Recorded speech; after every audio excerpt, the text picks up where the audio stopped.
welcome everyone to Weird Growth, the podcast where we hear about the strange and often unpredictable journey which founders take. This episode, we have Josh Edis from April, which is a platform which enables brand-first embedded finance solutions for brands, banks, and financial institutions. They enable businesses to connect with financial products and create experiences which delights customers.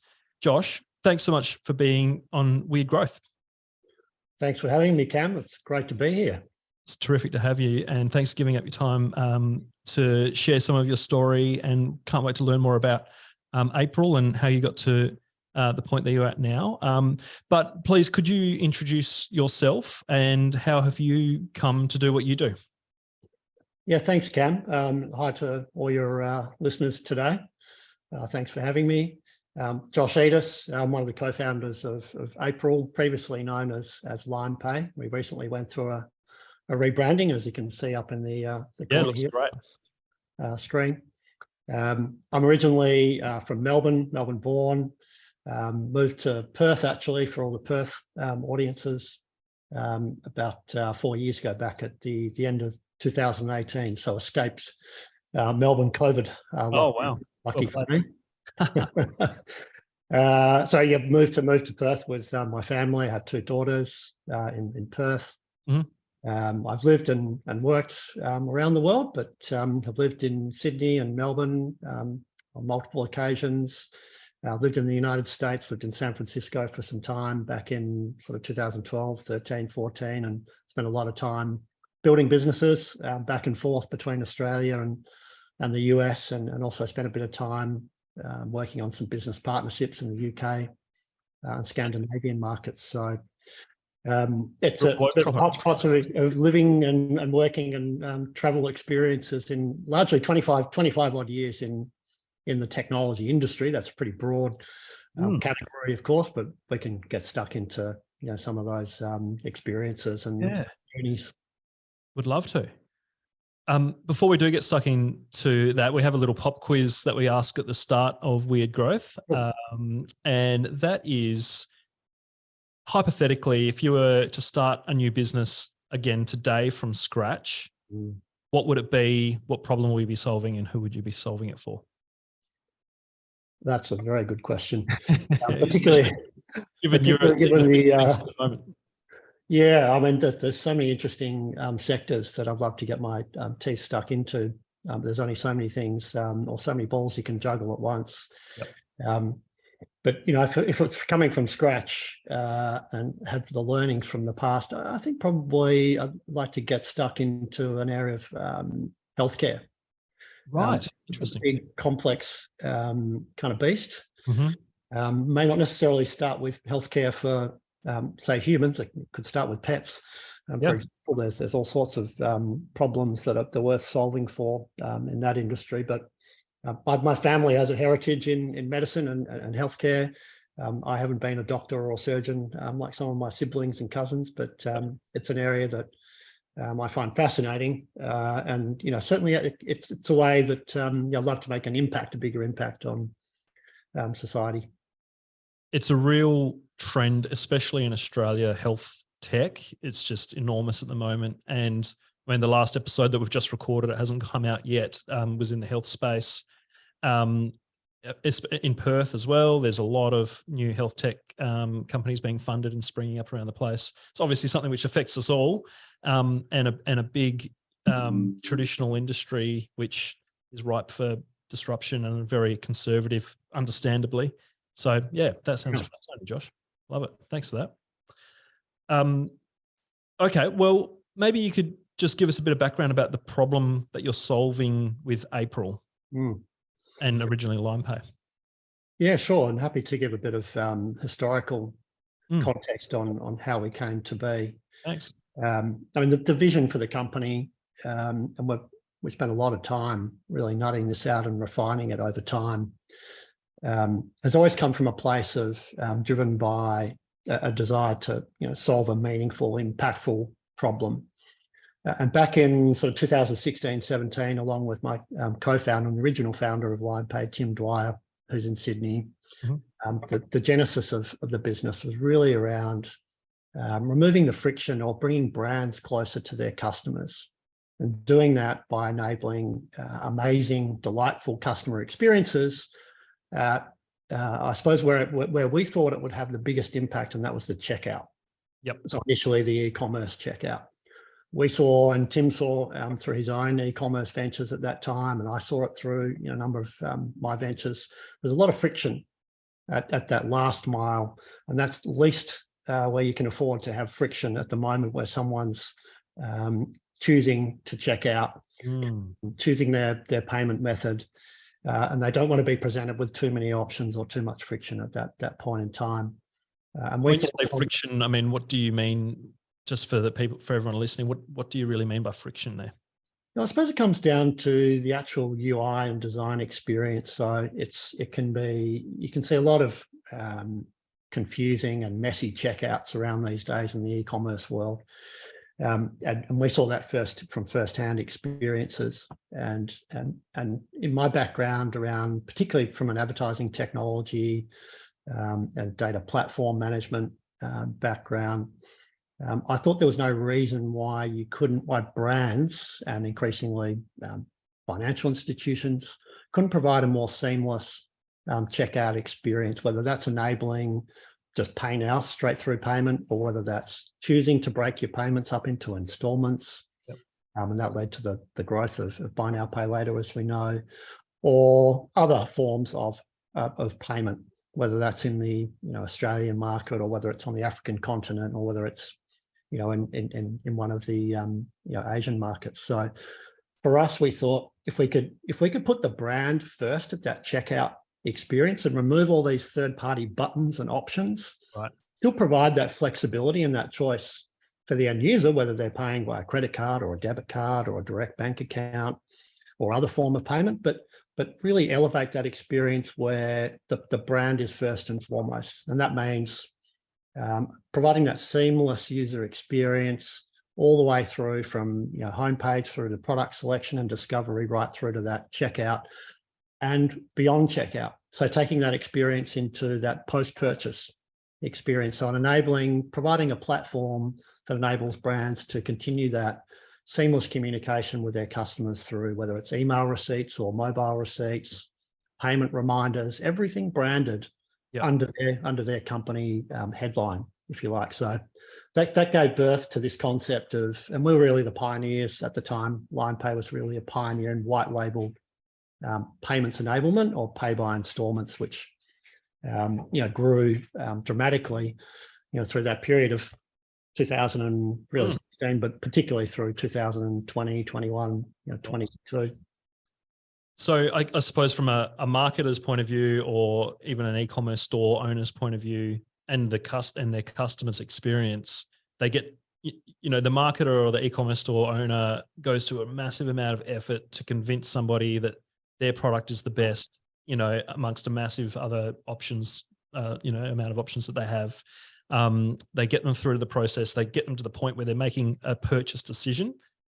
They get over that hump, buy now, go to the cart, and then the experience becomes a great big form to fill out contact details, to fill out address, payment details. It might be like a credit card field, and it starts to feel almost scary, and you start to have second thoughts. And right at the point where you want the experience to be as delightful, as you say, as possible, it becomes, there's a lot of friction.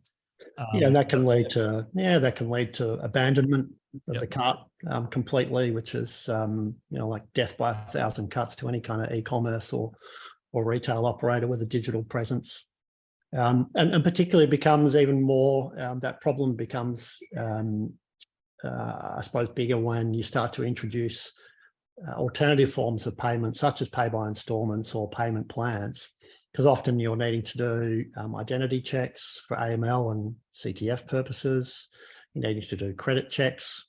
There might be other types of checks you need to do along that payment or that embedded finance journey. So it's just absolutely mission critical that as a brand, you stay true to, I suppose, delighting your customers all throughout that journey, and not presenting them with too many options, or, again, generically, too much friction at that critical moment.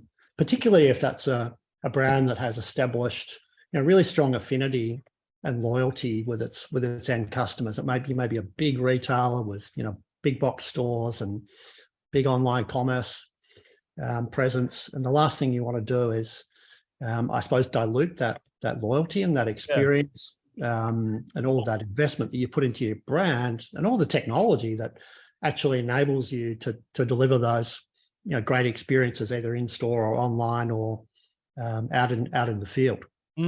I suppose what happened earlier on in the e-commerce sort of evolution of technology was, 20 years ago, you had to build your own checkout process and your own merchant sort of connections and things. And then tools like, I suppose, PayPal came along, or Stripe and things like that. But really what you were doing was outsourcing that part of the customer experience to a third party, losing that control of the customer experience, and then hoping that, it still goes well, really. But the payoff was for ease of implementation from your point of view as a marketer or an e-commerce store owner.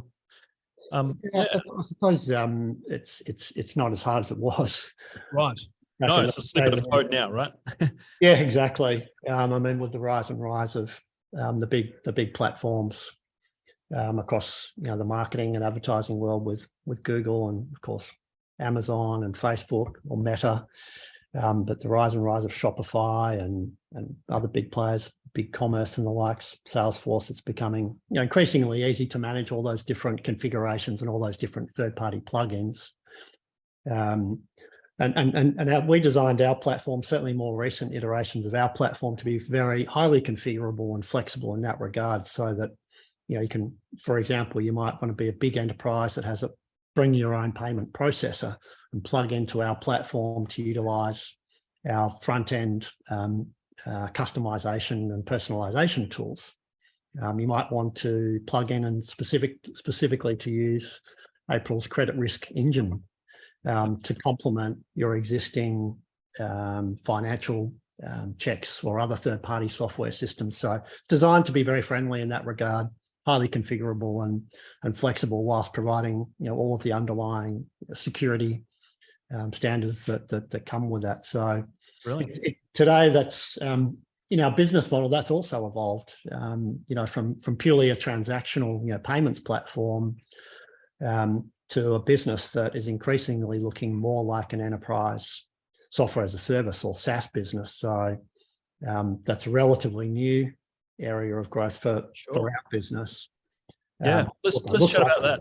But that's really fascinating. That evolution. But maybe stepping back, you alluded to like an extensive career in tech before starting Limepay. What was that journey up to Limepay like, and how did you come to that realization that this was a really important problem that needed to be solved? I suppose as it's 25 odd years in the tech sector more broadly, but I probably spent the best part of 93, 94, right through to kind of 2010, 11, 12 in the ad tech, advertising tech and marketing tech. A pioneer, you might say. Oh, definitely. Yeah. No, definitely. Back in the days when we were launching the very first ever display advertising campaigns. What did that look like then? You know what? Some of those first banner ad campaigns were also some of the most successful. I remember selling campaigns to the likes of Seek.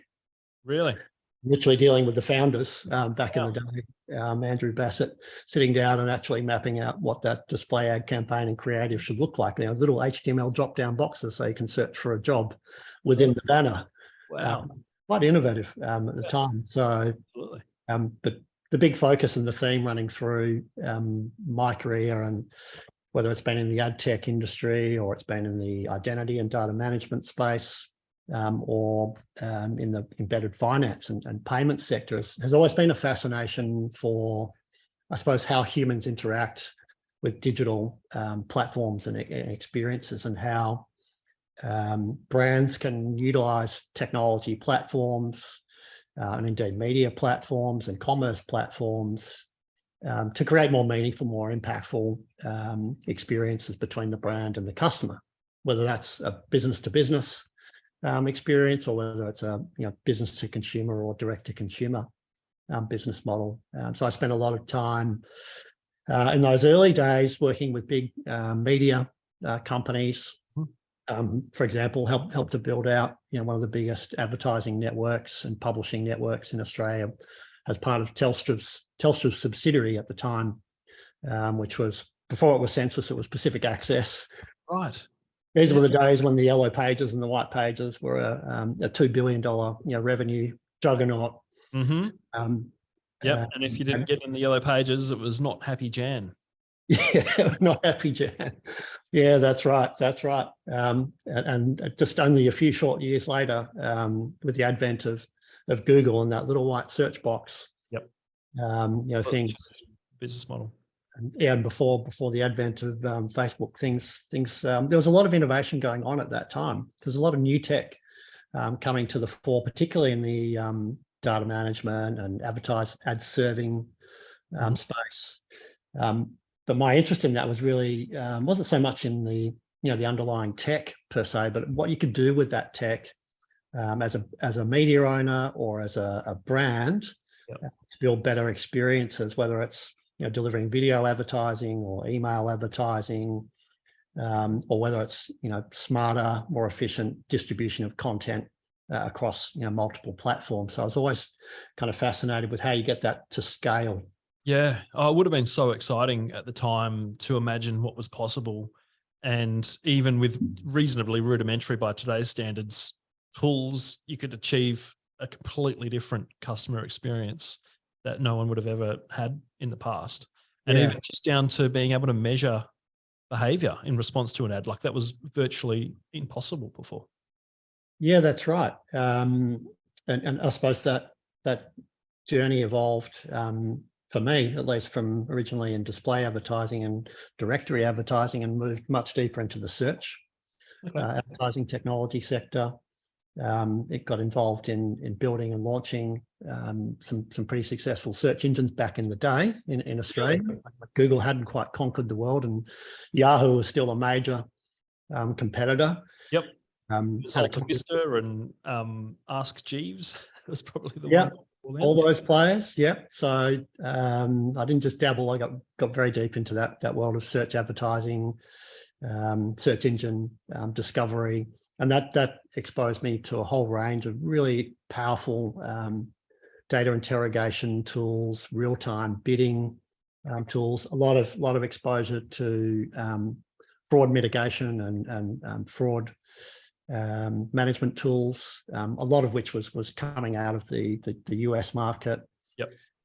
Particularly in the online advertising space, where there was an enormous amount of fraud going on back in. I can imagine competitors have just been setting up bots to click on competitors' ads, or it's still a big issue today, and I suppose it's evolved into fraudulent identities, hijacking of identities for e-commerce, and that's morphing into a whole range of different sectors. But online advertising was really where a lot of innovation was going on in that space. And you kind of fast forward into when Google had listed, and Yahoo was already listed, and you had other new players coming into the space, Facebook down the track.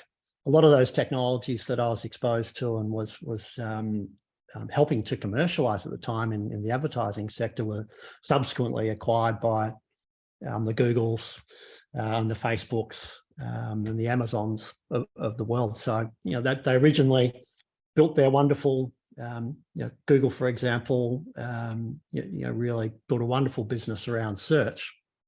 But most of the other components that they put in place over the years, over the last decade or so, were mostly acquired businesses. Yes. From DoubleClick, they acquired for whatever it was, a couple of $1 billion back in the day. And that was the platform for the display advertising. That's right. That's right. And now that's essentially the Google advertising platform of choice. Facebook, similarly, they acquired a competitor ad serving business. I think it was called Atlas. Yep. Back in the day. So most of these technologies were built and then integrated in over time to form what is today, or still remains, really the biggest revenue engine for these businesses: Google, Facebook, and even today Amazon. Fastest growing business unit for many years. It's been their advertising. Amazon, yeah, incredible. Yeah, and that really got me very interested in how data on people and their behaviours and their transactions was being used by media companies, ad tech companies, and increasingly data focused companies to essentially better understand human behaviour, how to better commercialise or build more effective commercial business models in e-commerce and content distribution, and of course in other big spaces today around video advertising and syndication.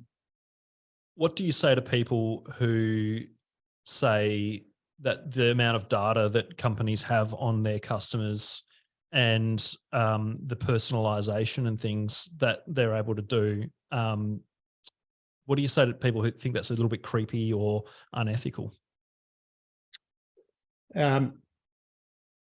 Look, I think it's a highly sensitive kind of topic, given the data breaches that have occurred in Australia over recent months, and most of those appear to be subject to what the, I suppose, the final reports will say, but it appear to be the result of combination of human error and also some pretty intelligent outsider attacks. I think, look, the onus is very much on both the end consumer or citizen and also the brand to protect their own identity and the data that is attached to that identity. I can't make any judgments necessarily without evidence on what happened at Medibank or Optus. Or the myriad of other organisations that are getting hacked and leaking data on a daily, hourly basis in this market and around the world. But I think for brands, really, there's a myriad of very good vendors out in market that can help them better manage and secure and lock down that data, not just within its static environments, but help them to successfully move and make that data more portable and shareable with their own end customers, but also their partners as well. So lack of understanding of the technologies that are available to these brands today it's not an excuse. Right. The lack of understanding of security standards and privacy standards is not an excuse. And I think executives and boards are accountable, and they know that they're on the hook for these types of data breaches or data leaks. There's simply no excuse today for not keeping a really strong lockdown on any form of customer data, let alone personal data such as driver's licenses and passports and Medicare IDs. I completely agree. I guess my view on it, and from more of a marketing and advertising point of view, is what this does allow us to do as marketers is create delightful experiences and serve up messages to potential customers which are relevant to them, which aren't spam, but are actually tailored to that user's behavior and interests. And so rather than your online experience feeling spammy and untailored and generic, it feels much more warm, I think, and relevant to what you're interested in. And I can only see that being a good thing if obviously the security questions are answered, and definitely there's got to be a focus on that. But I would much prefer to have a great experience which is tailored for me rather than a generic one for everybody, the way that TV and billboard advertising is. Yeah, absolutely. I mean, so would I. I mean, who doesn't appreciate a more tailored, personalized experience on Netflix, for example, where you get recommendations put forward? Similarly, in an e-commerce environment, where in Amazon, which is obviously has huge rafts of data to help personalize and customize recommendations and value add-ons. And ultimately, Yeah, great example. It makes your life better because you have the ability to be served up, recommendations, which you might not have even had the sort of foresight to think about yourself, and gives you a much better consumer experience. Yeah, and I think about the what can sometimes be a pretty broken experience and not to highlight any specific sector, but youth healthcare, for example, like where, whether you're going to the dentist or the physio or your GP or a specialist, you're constantly filling out paper forms trying to explain, your medical history, which is bound to create all sorts of human errors and inaccuracies, let alone the inefficiencies that go on in that very basic data collection process. There's no unified form of data collection, let alone verification of that data, and there's this constant chaos being kind of created in that sector. And then you can similarly look at it in the veterinary and pet care industry. Yep. That the data isn't being created in a format or a standard that is transportable and persistent and accurate from the outset. So that's just a huge problem. So then it becomes very frustrating when you have to change GPs or you move into state. Yep. Move overseas. Data entry over again, and you're telling the same story multiple times. Yeah, and that's a personal experience I've been through many times, having moved interstate back and forth overseas a few times. But that would apply across a number of different industries and sectors, where it's just get the 101 basics of data collection, data management, data security in place. Once organisations and governments and non-government bodies and not-for-profits are dealing with a common kind of data and identity code set, if you like, or a data spine, and assuming all of the appropriate security and privacy standards and regulations wrapped around that, then I think we can create a much more innovative, more exciting economy for future entrepreneurs. Yeah. Society-wide. Bit of a tangent, but a startup that I was a co-founder of about 6 years ago was looking to solve the challenge of online voting in state and federal elections in Australia. And it's a question, my past life is in politics, and it's a question I was always asked is, why do we still use a piece of paper and a pencil to mark our vote and then have that manually hand counted by people in a big warehouse? And why does it, I think in 2016, it took 2 weeks to determine the outcome of the federal election, who the Prime Minister was going to be. And we set out to try to solve that. We raised some money and spent about a year building a platform using blockchain, which was quite, innovative at the time. And the answer we eventually discovered was that it's really not about a technology. It's not a question of the technology that will work, and we've had that for years. It's not really even about blockchain, but it's about our own personal digital identities, and do we have a consistent system, and is it secure on a personal level?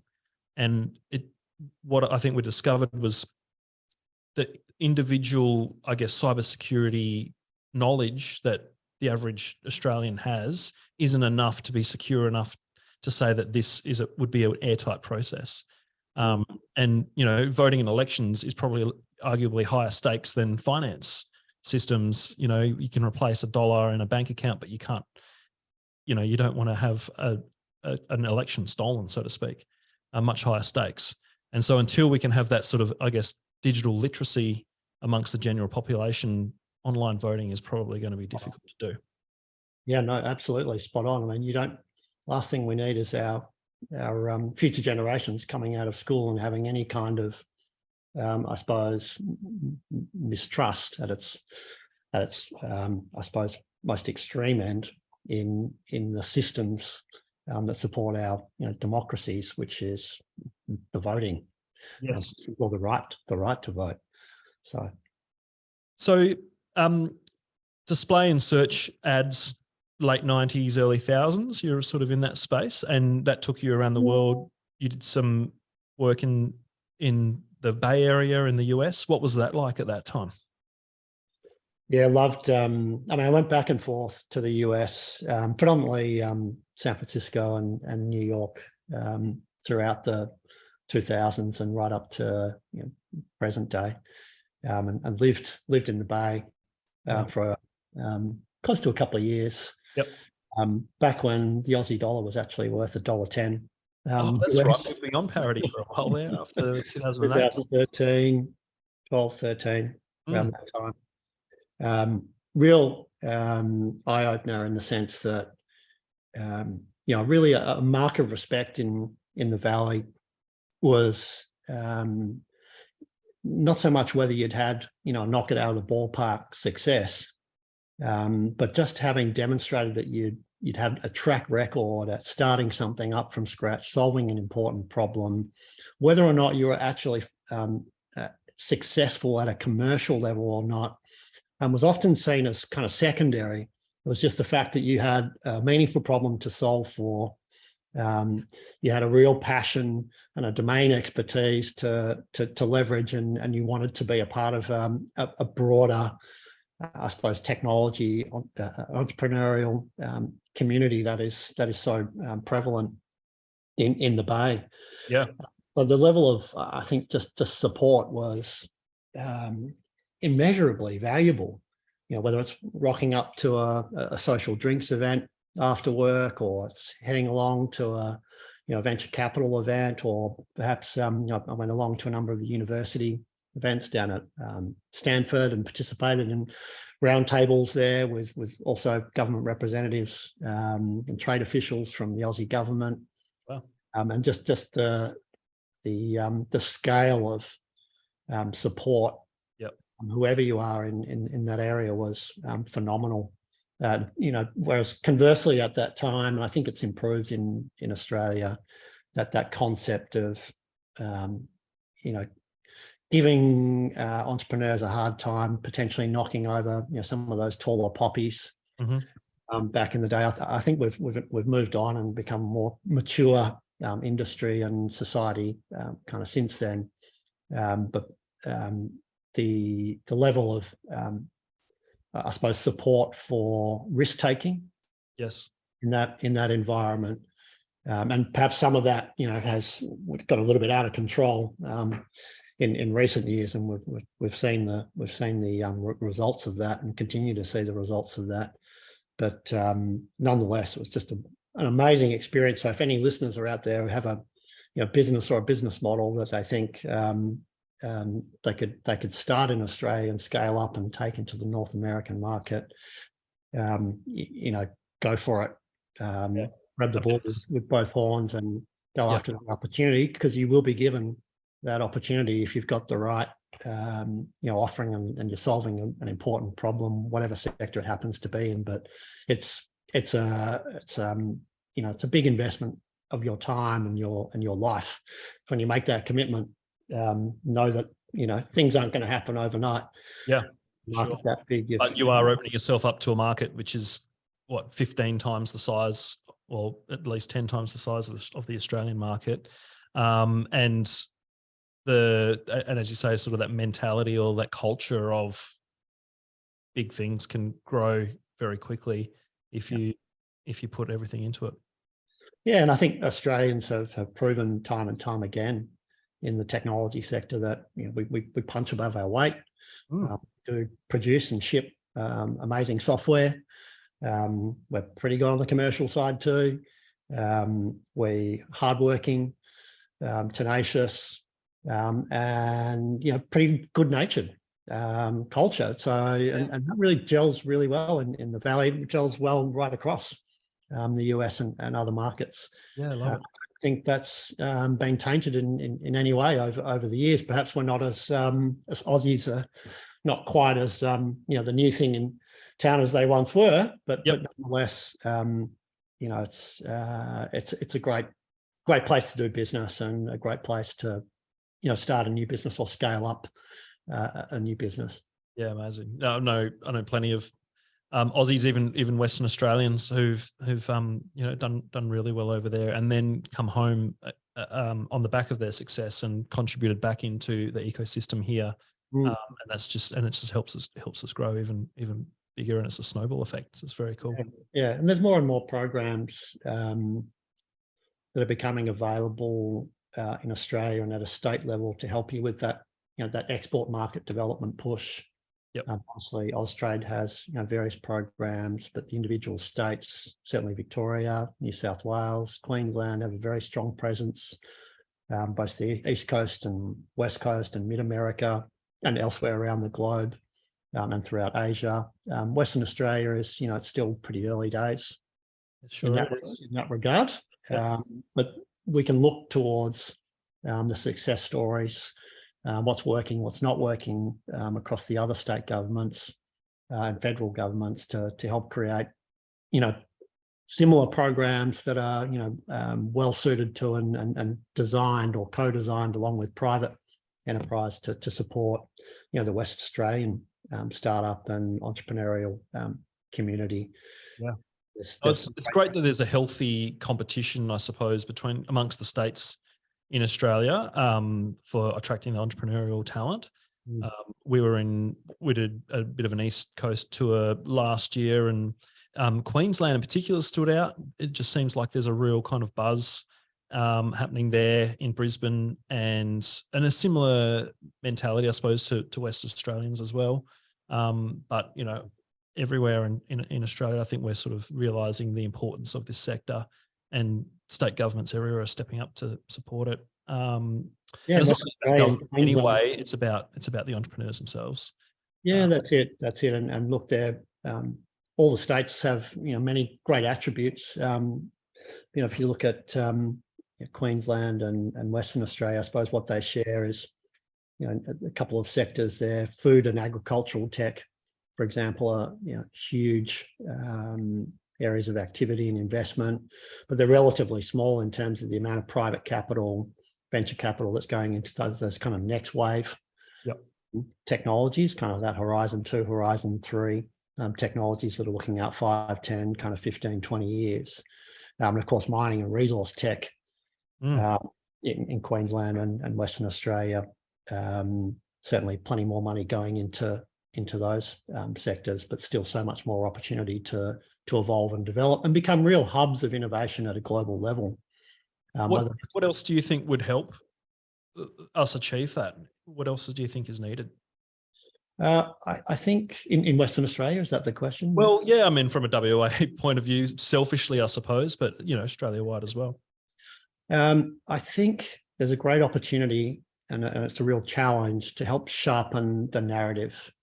What is it that Western Australia and Perth as a growing metropolitan city stands for?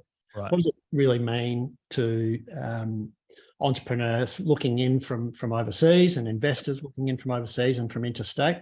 What do you stand for? We know you've got beautiful beaches and you've got great weather, and they're really key attributes, and you need to communicate those because people want to live and work in a great environment, in a great community, and even better if it's got weather as wonderful as Perth does.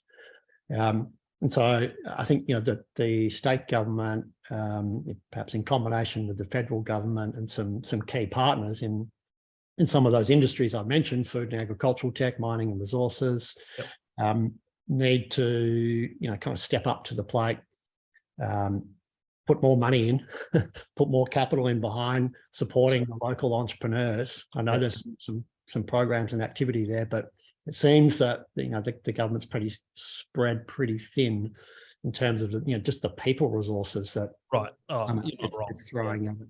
When you go to, I was in the US in April and went to one of the just casual drinks, sundowner events in San Francisco, and without any doubt, I knew there's the trade representatives from Victorian government, Queensland government, New South Wales government. Some of these representatives and diplomats have been there for a decade or 2 decades, and know all the founders there, by name. Wow. It seems very, very from a WA perspective. Great kind of community going on there. Yeah. In San Francisco, but it's also building, in Boston, it's in Colorado, it's in New York, it's Chicago, depending on the sectors that where there's more of a specific focus over there, but no representation from Western Australia. All right. And so that's another, that's an opportunity. You've got to have boots on the ground in order to build those relationships. Yep. From a trade perspective, but just to be there as a bridge to help, I suppose, connect the dots between Western Australian entrepreneurs that have opportunity and see an opportunity to export a great product or piece of software into the North American market, or it could be UK or Asian market. Yep. Yeah, I can't underestimate the difference it can make to have that strong representation in market with people who will really do a lot of heavy lifting for you to help you make those connections. And those programs exist at that state level. Yep. Yeah. Particularly New South Wales and Victoria. Although I've been living the past 4 years in Western Australia, April has been a Sydney-based company and therefore has been able to leverage New South Wales government programs, export programs into UK, Singapore as a hub into Asia, and into the US. And they're still relatively early stage programs, but they really make a big difference, if only just to focus your founders and your teams on a specific market and to actually put yourself into an actual program to get your go-to-market strategy really bedded down and to help you make those early connections on the ground in market. So much more helpful than going in cold and trying to make all those connections and relationships from scratch. Yeah. Thanks for going on that tangent with me. It's a really important conversation because that is the way that businesses and startups created here are going to become global, really, is cracking the American market. So really important. Yeah. Back on your journey, you identified that this finance problem or opportunity is a big problem that's needed to be solved. How did you come to that realization, and what was the process like to saying, okay, I want to do something about this? And again, it's always been a co-journey with Tim. Absolutely, yeah, of course. Over in Sydney, who was, I suppose, as co-founders, this is important to the kind of backstory. Yeah. He had a really clear vision and visual for what that experience should look like. Kind of had a combination of architectural design, industrial, property development, and exposure into those industries, working with some really wonderful brands. And so he'd run a couple of e-commerce businesses of his own. So really had that first-hand experience from that, I guess, e-commerce owner's point of view of what. That's right, and running marketplaces and representing other brands. And had a very strong sense of what that brand experience should look like and feel like across all channels, and hence and his exposure to this complexity, or I suppose what we called it, called it checkout spaghetti. Yeah, okay. Akin to checkout spaghetti. And I thought, well, hey, if we could build a solution. At that time, we weren't thinking, payments or buy now, pay later, or paying installments. We were really just thinking for if we can help brands to deliver a better experience at that critical moment, at that checkout, then what are the benefits that will be attributed to solving that problem for the brand and the end customer? And if we could solve for those problems, then surely that would have a value, and that value could help us build a more meaningful and durable business model. And so that led us to some kind of key foundations around the startup of the business and its reason for being, and that was really around helping connecting brands to their customers, which led to ownership of the customer experience, which is all critical to brands, ownership of the data. So don't let that customer data leak out to third parties. That's probably your most valuable asset, that proprietary or first party data. Yep. And we thought that if you had full control over that experience, full control over the data flows, and you were providing a level of choice to your end customers that was fulfilling either a demand they're either expressing to you or the market was driving them to bring to you, then that should result in greater loyalty, higher repurchase rates, should lead to lower basket abandonment levels. Better conversion rate. Better conversion rate, and that should ultimately lead to higher lifetime value, higher lifetime revenue over time. Back in 2020, we actually commissioned Forrester Research to conduct a study with one of our e-commerce merchants to prove that the white label or embedded checkout solution drove higher lifetime value than other third-party payment choices. In particular, there were 2 or 3 other buy now, pay laters on offer in that checkout flow for this particular e-commerce merchant, and then there was the white labeled branded version. And it showed that that data was taken over a historical data, forward-looking data, and was modelled by Forrester Research to demonstrate that a white labeled or embedded checkout would drive double the lifetime value over I think it's modelled over a minimum 3-year kind of period. Versus the other third-party payment choices. So, in other words, it's highly valuable to own that customer experience. It's very important to keep control of that data and not leak it out to third parties. Particularly at that time, the message we were trying to communicate was, yes, provide your customers with choice, but understand that doesn't come without consequences. When you leak that data out, transaction data, customer data, behavioral data, and the likes out to a third-party marketplace, which is what the BNPLs were operating at that time, they use that data to then acquire merchants that are competitive to you, to sell other products that are competitors to yours. They don't have your brand customer loyalty at their heart. They're marketplaces. They're in the business of driving scale. And really sitting alongside other forms of digital acquisition channels such as search and social and other channels. So it took time and money to kind of invest in that story and build it out. Today, that's kind of fast forward, and it looks more like it sounds more like, hey, here's a suite of solutions that enable you to essentially control that suite of solutions, payment solutions, finance solutions, wherever the customer is, whether it's at the checkout, whether it's in store, or whether it's a virtual terminal on your mobile phone. How did you reach your very first customers with Limepay? It was to hustle, really. I bet. Yep. Real hustle. There was, certainly.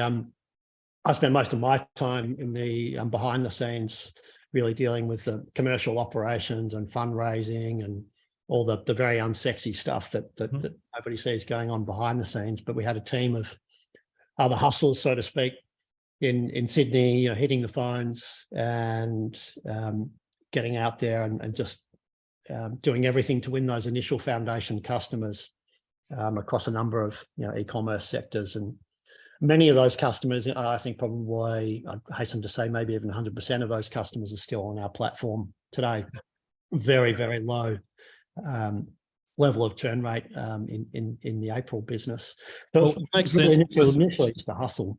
Yeah, because it's a very difficult sort of inertia problem that you would have to overcome because, hey, like this thing that is critical at the core of your business allows you to take payment from your customers.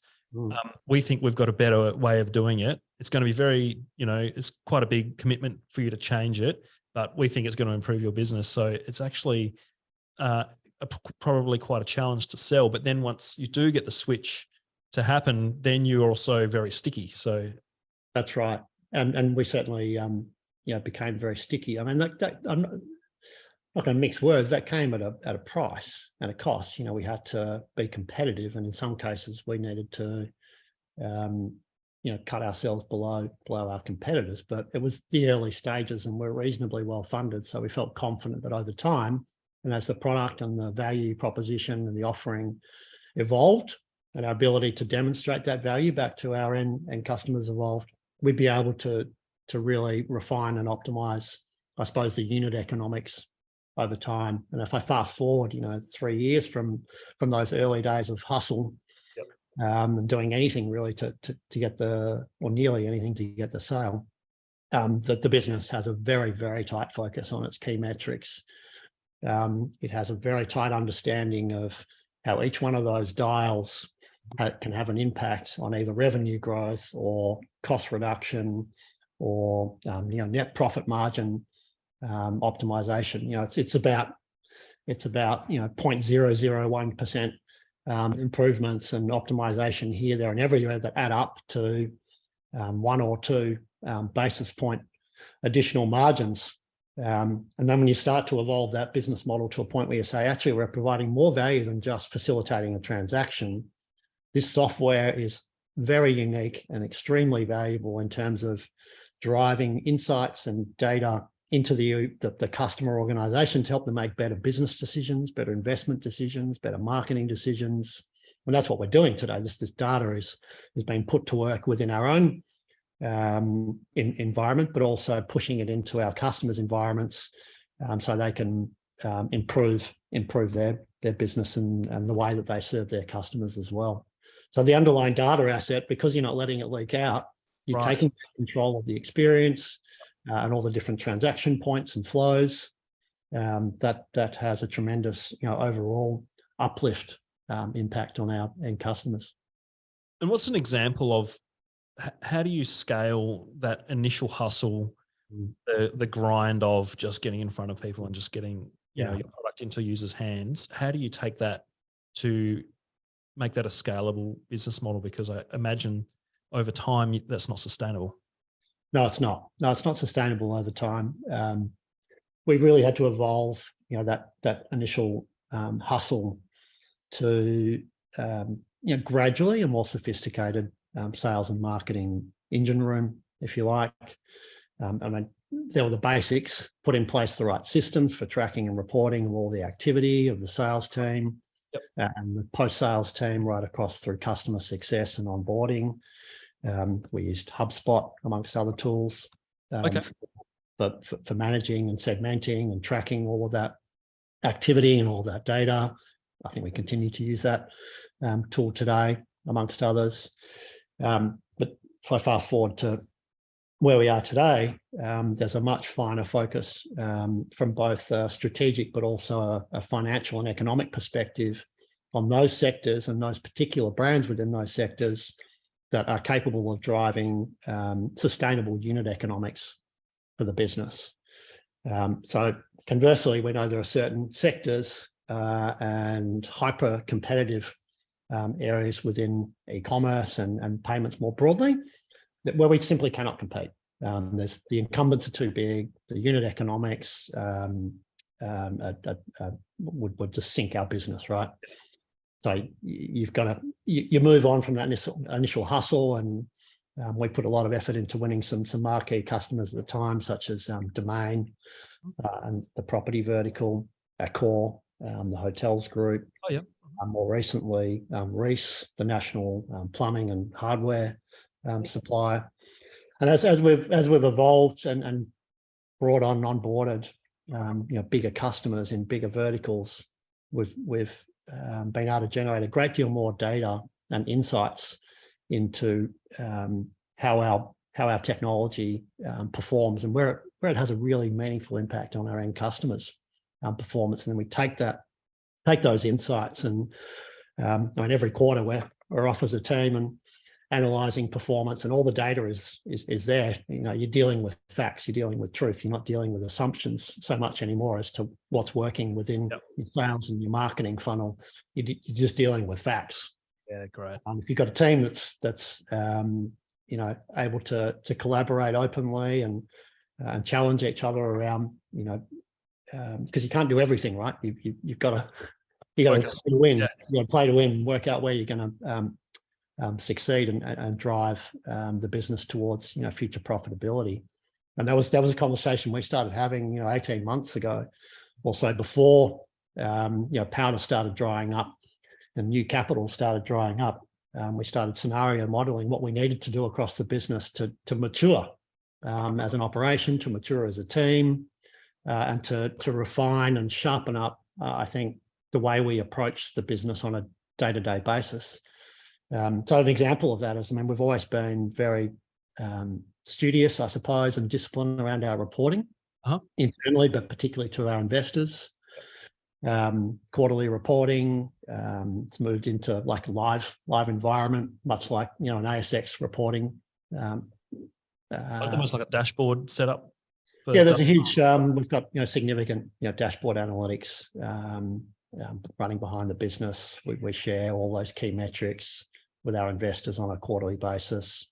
I think we're at a level now where you can just pick up your phone and log into the dashboard, and everything's at your fingertips in pretty much near real time. So no one could claim they don't know what's going on in the from an investor's point of view. There, that's big at the moment. But that's now a default setting in the business. So where do you go from there?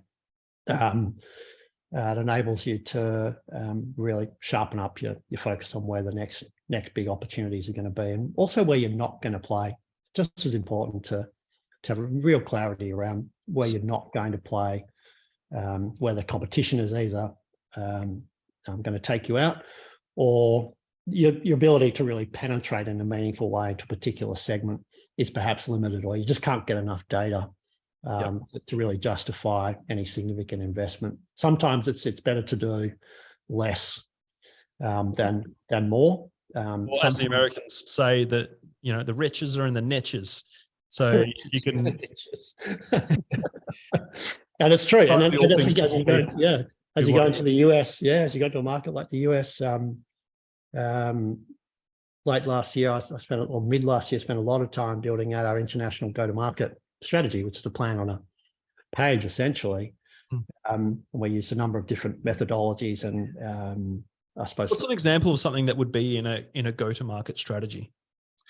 Well, from an international perspective, obviously you need to understand what geo markets are actually going to be a good fit for your product, for your business model, for your culture, for your way, the way in which you and what you stand for. So you decide we're going to target, the US market, UK, similar kind of markets to Australia globally. Well, we had to, as a I suppose, payments technology, but also emerging kind of SaaS part of the business model, not just look at the geo market dynamics. We need to look at the competitive environment and whether or not, where we positioned ourselves in that context.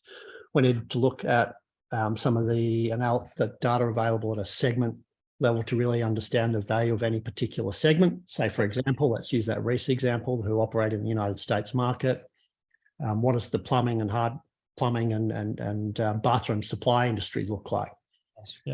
What are some of the adjacent industries? Might be sliding doors and windows, might be blinds. Huge multi-billion-dollar sectors within themselves, but when you look deeply at them, you can actually see that there's high concentrations. There might be potential really target clients in that sector. Yeah, that's it. So you're not seeing thousands or tens of thousands of e-commerce players in a particular vertical. You're seeing 2 or 3, 4 or 5 players in a particular state. Nice. And then as you look into using the US again as an example, but we did the same in the UK and throughout Western Europe and Asia, we looked at the legal and regulatory environment to understand what would be some of the barriers that we would have to overcome in order to operate or have a license to operate within that market. And then we looked at the broader technology sector and the enablers that could help us fast track and solve through some of those problems. So, for example, we didn't want to become a reg tech company, but we knew there were regulatory technology companies and specialists in the US and the UK and throughout Europe that we could plumb our technology platform into, and they could fast track our way into the US market at a federal and individual state level. And so we'd go through and actually map out who were those players, what were their commercials, and what impact would it have on our speed to market, and what would be the cost of doing business and how would that impact our unit economics at a fairly high level as we thought about prioritizing those markets. And then finally get together as a team and actually debate, what's the readiness of the team and the organization to actually take that on, not just from a capital perspective, but do we have the skill set around us? Has anyone worked in that particular market that we can glean experience from? Do we have people in the team that are prepared to up and shift themselves into another market to take their experience here and go and be those initial boots on the ground? So a lot of months of work. Yeah. Process. More than just a one-page go-to-market plan. There's a hell of a lot that goes into it. Yeah, and then post-COVID, getting on airplanes and doing the in-person meetings. And this is the great thing about, I think, a lot of Aussie tech companies is that passion and desire to just get on a plane and go and press the flesh, go to the trade events, but more importantly, go and reach out and get those highly targeted prospective customer, prospective partner meetings. Because most people, if you follow a polite and professional kind of approach, which needs to be personalized, don't use LinkedIn and just blast people. Do it on a one-to-one, highly personalized opt-in or double opt-in basis. Find someone who can introduce you on a warm basis, such as a government official at Austrade, or if it's from one of the other states, and you'll find that they will warmly work with you to give you that softer landing, but you've got to make the commitment to go over. So that was kind of how we went about go to market. Part science, part art. Yep. A lot of collaboration. Yeah. Well said, Josh.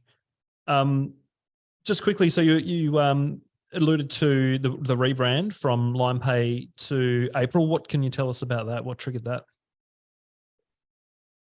Yeah, it wasn't an overnight process. That's for sure. A lot of stakeholders involved in that process. The conversations probably, honestly, they're probably ongoing from the beginning.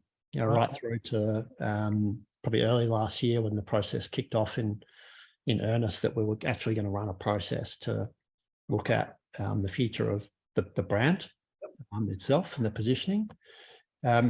We've always had great relationships with our customers and with our investors and other business partners and tech partners. We weren't fielding necessarily any negative feedback, if you like, certainly not directly around Limepay.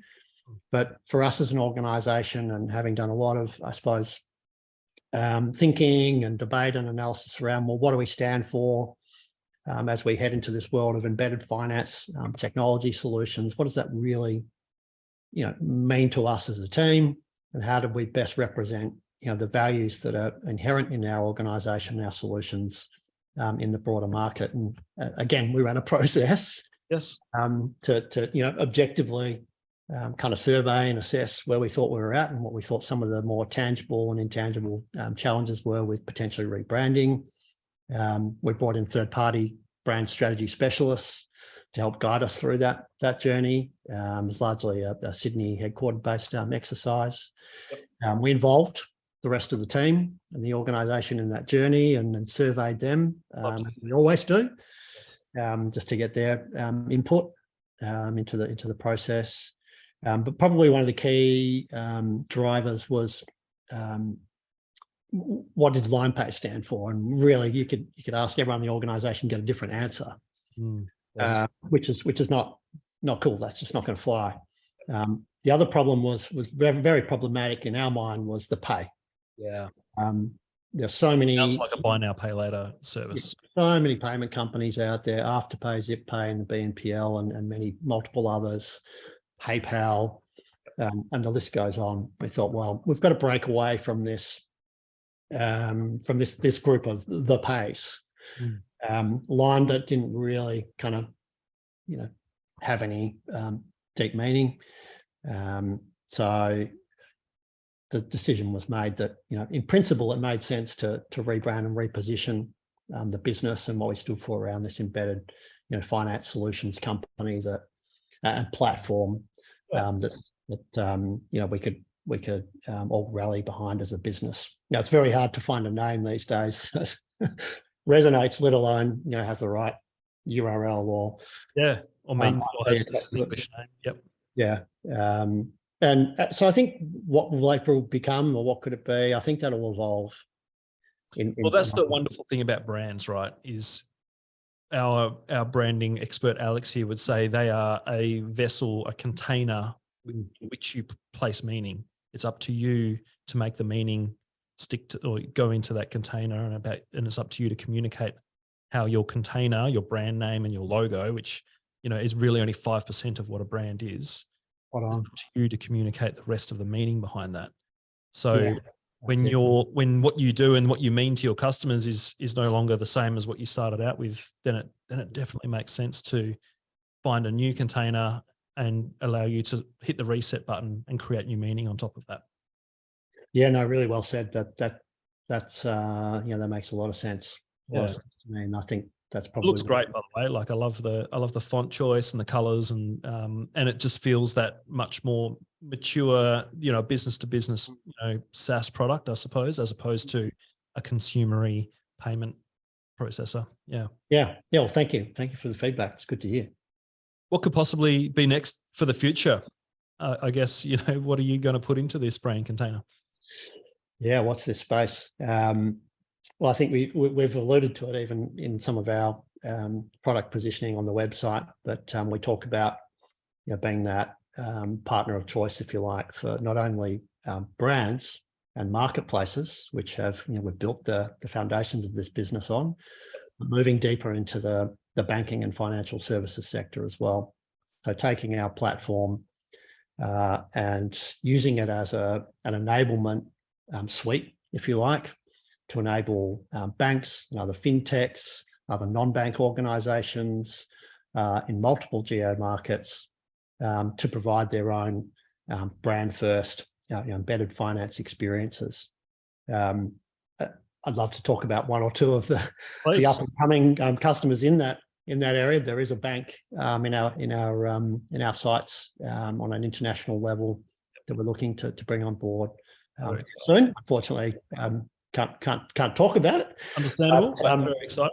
But you see a lot of activity. There's plenty of research reports there around how a bank's going to participate in the evolution of embedded finance. We've seen Australian banks, international banks all participate in more or less the same way in the pay by installments, pay in full kind of space. And then we'll kind of think of that as I suppose, version 0 or version 1.0 of embedded finance for banks. The future is around, for us, from our perspectives, around enabling banks and other financial services organisations that are servicing, say, specialist verticals, to enable them with the technology and the tools and the data that they need to provide more innovative, more intuitive payment, cross-channel, cross-device payment and embedded finance solutions, however the customers choose to pay. It's going to look different from one continent, one country to another. So in order to, I suppose, capture that opportunity in any of those given markets alongside a bank or another financial services organisation, you need a highly configurable platform that enables that organisation, say a bank, to move faster, to innovate faster, to put their, their balance sheet to work in order to launch. And not relying on their own internal dev teams to build out super sophisticated software, and reinventing the wheel. Yeah, and they struggle with that. They struggle with that.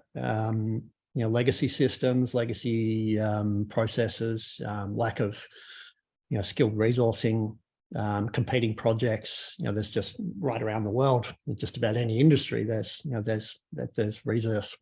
specialist resource shortages around the world. So we come in as really a proven technology platform with the crack team that can work alongside your partners, including your key internal stakeholders, to help you move down that innovation pathway, certainly much faster than you otherwise would, which offsets some of the risks involved in making that initial decision to launch a new product into a new market, whether it's business to business financing or working capital solutions, or whether it's launching a new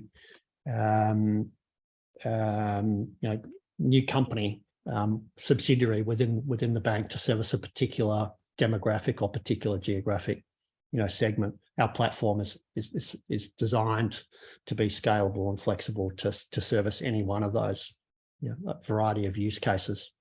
Sounds very exciting, Josh. Oh, thanks for sharing that. Getting to the end of the episode, what's one, given what we've talked about today, what's one big piece of advice you have to founders looking to grow?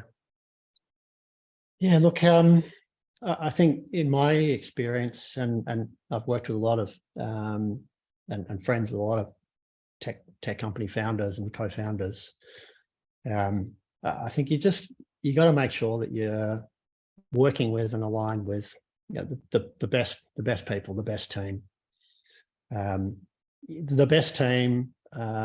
best culture, or the most durable culture. I think will generally out trump the best strategy. So, and that's got to be a highly collaborative, open, honest, dynamic team that is prepared and ready for the long haul. You're not going to be. There's no such thing as an overnight success. There's such things as 5 year, 6 year, and 7 year, and 10 year overnight successes. So I think make sure that you bring on board a team, align yourselves with people you really want to work with, that you can. When some team members are struggling or need to take a break, you need to know that the rest of the team's got their back, and you keep kind of charging on. Particularly, if you're a startup, then that founder's journey can be really lonely and pretty tough.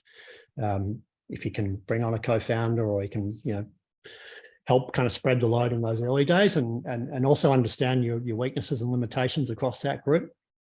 Be really open around that and understand, what you're actually capable of achieving, and does that align with your vision? Is that in sync? Australians tend to, we do punch above our weight. But that's not necessarily a sustainable team model. And in this environment where capital is hard to come by, you need to think very carefully about who you're going to get into bed with and get out of bed with every day to do the hard yards with. And even if you do have access to capital and you're lucky enough to have capital or dry powder, then nothing changes. You still got to focus on execution and have the best possible team on board. Apart from that, my other tip would be, think very carefully about your capital pathways. Understand, that capital is not just capital. Cash is not just cash. You need to align yourselves with partners and investors that will come on the long-term journey with you, will back you through the tough times and the good times, and they will, so long as you're transparent and you provide plenty of updates and honest feedback back to investors around your challenges and your aspirations and also your dreams. So make sure you develop really deep, strong relationships with all your investors. But that's I consider them part of the team, right? That's an extension. Sure, they are. Yeah, no, and they're your biggest. I mean, you've got aligned goals, and as you say, I guess the theme that I've taken away from our chat, Josh, is how important relationships are and how important open and transparent communication is. Spot on. It's just absolutely critical. And if any of that, if you have grey areas or uncertainty, that's where problems can emerge. And the more you will have grey areas. Your team, they're going to trust you. You can trust them. That's it. No, spot on, Cam. And because there will always be uncertainty, and you'll always have choices to make. Yeah. The choices you make will, you'll hopefully make better choices if you've got that really strong bond of trust, across your team and all your key stakeholders. Makes life a lot easier. All right. One of the last things we do on Weird Growth is show and tell time. What is your favorite tool or device or toy or process that you have in your life that makes your life better that you couldn't live without? Well, based on my usage activity, it's definitely going to be my iPhone 13. Oh yeah, nice. Although, what do you find yourself doing on there more often than not? Well, I suppose it depends where my mind is at the time. But WhatsApp is certainly a key tool over just about any other communications channel. Of course, if it's in the work environment, then that can differ. Calendar is also my to-do list. There's only so much time in a given day within that allotment. So I pretty much look at all of those 15 or 30-minute slots and I align them for the day. I never get it all done, but I do try and focus at the end of the day and say, did I get my number one thing, the highest priority thing done, or number two or number three? So the calendar gets a lot of use. And notes. I'm a bit of a voracious notes taker. Just the vanilla Apple. Yeah, just the vanilla. I've used various other tools for that. I'm thinking about getting one of the actual digital notebooks so you can write on literally paper and it describes it into Remarkable or whatever it's called. Yeah, there's a few out there. So that's probably one of the new toys that might make it into the toolkit. Email is thankfully, yes, important, but gets less attention. I prefer more immediate communication, even just picking up the phone and doing it. It's amazing how pervasive WhatsApp has become, even beyond Slack and things, I suppose. It's just... if you want to do business in Asia, WhatsApp, right? It's not email. You do business over WhatsApp. Yep. And you can do your group calls, group video, like it's almost replaced Zoom for a lot of the groups that I'm involved in for the group call. And, now it has the expiring messages, just like your signals and things in case you're worried about privacy or whatever. So, it's incredible how elegant and simple it is, but just how powerful it is. Yeah, it's always good to know that you've got that double encrypted security there and the ability to control that. It's immeasurably valuable. And apart from that, probably a couple of news apps, financial review news app, across that, and weather. Yes, especially when you're in Melbourne, mate. Willy Weather is my go-to app. Yeah, that's pretty. The visualizations with the wind, and I don't know if you're into surfing or. I am. Yeah, wind, surfing, snow, all the above. Love it. Yeah. Final plug, Josh. If anyone's interested in learning more about April, what should they do? Well, go to meetapril.com is the URL. Not april.com. It's meet, as in MEET. Which is a little bit more of a, I suppose, a human take on. Hi, April. Yep. Hi, April. Meet April. Yep. Okay. You can reach out to me via LinkedIn, DM me. Willie Pang is our CEO in Sydney. He's always available by just about any kind of channel. And the team's always there to, have a chat. Love it. Mate, thank you so much for giving up your time today to be on Weird Growth. I really enjoyed this chat. I actually learned a great deal, and really cool to hear that early story as well around that early sort of phase of display ads and way back in the dark ages, I guess, of digital marketing. Really appreciate you sharing all that, Josh. Oh, you're welcome. Really grateful to be on the show, Cam. Thanks, mate. And thanks very much. Yeah, thanks so much. Well, and thank you all for listening to Weird Growth. If you were watching this on YouTube, please have a subscribe or give us a thumbs up. If you're on Spotify, you can rate us as well. But thanks all for tuning in to Weird Growth. I'm Cam Sinclair Ammo. Josh, thanks so much for your time again. And until next time, bye-bye.